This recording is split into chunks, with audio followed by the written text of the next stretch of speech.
Hi అండి, అందరూ ఎలా ఉన్నారు? ఈరోజు వచ్చేసి నేను బీట్రూట్ ఫ్రైని నా స్టైల్లో నేను ఎలా చేస్తాను అనేది చేసి చూపిస్తానండి. కొబ్బరి పొడి వేసి ఇలాగ ఫ్రై లాగా చేసుకొని తింటే చాలా టేస్టీగా అనిపిస్తుంది. ముందుగా ఇక్కడ స్టవ్ వెలిగించి కడాయి పెట్టుకొని మనకి పోపుకు సరిపడా ఆయిల్ అయితే వేసుకోవాలి. తిరువాత అంటాం కదా, తిరువాతకు సరిపడా నూనె వేసుకొని ఒక స్పూన్ ఆవాలు, అలాగే ఒక హాఫ్ స్పూన్ అంతా జీలకర్ర అయితే వేసుకోవాలి. ఇలాగ ఆవాలు జీలకర్ర చిటపట అని సౌండ్ వస్తాయి కదా, అప్పుడు ఇందులోకి వచ్చేసి ఉల్లిపాయలు, కరివేపాకు, ఎండుమిరపకాయలు వేసేసుకొని వేయించుకోవాలి. వీటన్నిటిని ఇలాగ వేసి వేయించుకోవాలి. ఇలాగా ఇవి కొద్దిగా వేగిన తర్వాత ఇక్కడ నేను బీట్రూట్ని ముందే తురిమైతే పెట్టుకున్నానండి. ఇలాగ బీట్రూట్ ఒక్కటే తురిమి పెట్టేసుకుంటే మనకి కేవలం 15 నిమిషాల్లోనే మనకి బీట్రూట్ ఫ్రై అనేది రెడీ అయిపోతుందనమాట.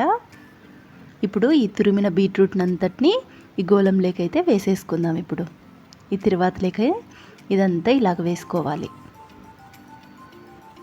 ఇలాగ తురిమిండేదంతా వేసేసుకొని ఒక్కసారి అలాగా కింద నుంచి పై వరకు ఇలా కలుపుకోవాలి.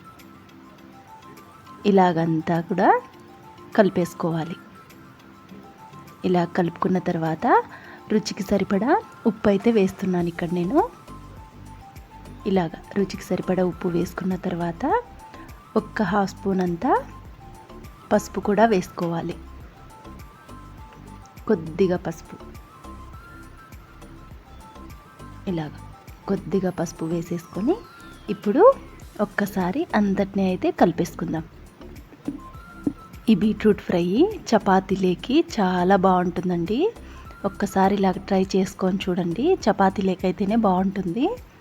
ఇలాగంతా కలుపుకున్న తర్వాత ఒక్క 5 నిమిషాలు ఇలాగా కలుపుకొనేసి మనము తురిమి పెట్టుకున్న ప్లేట్ ఉంటుంది కదా, అందులోకి ఇలా నీళ్ళన్నీ వేసేసుకొని ఒక గ్లాస్ నీళ్ళు అయితే పోసి ఇలాగ ఒక్కసారి అంతా కలిపేస్తున్నాను.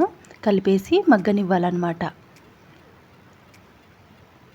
ఇలాగంతటిని కలిపేసుకొని మూత పెట్టేసి 10 నిమిషాలు మగ్గనివ్వాలి. స్టవ్ని లో ఫ్లేమ్లో పెట్టేసి మగ్గనివ్వాలి. ఇంత లోపల మనం కొబ్బరి పొడి రెడీ చేసుకుందాం. ఇక్కడ ఎండు కొబ్బరి తీసుకున్నాను, అలాగే కారం పొడి వేసి ఫస్ట్ అయితే ఇలాగ మిక్సీ పట్టేసుకోవాలి. తర్వాత వచ్చేసి తెల్లవాయలు ఇలాగ పొట్టు తీసేసి వేసేసుకొని మిక్సీ పట్టుకోవాలి. ఇదేనండి కొబ్బరి పొడి బీట్రూట్ ఫ్రైలోకి. ఇదే మనకి మసాలా వచ్చేసి.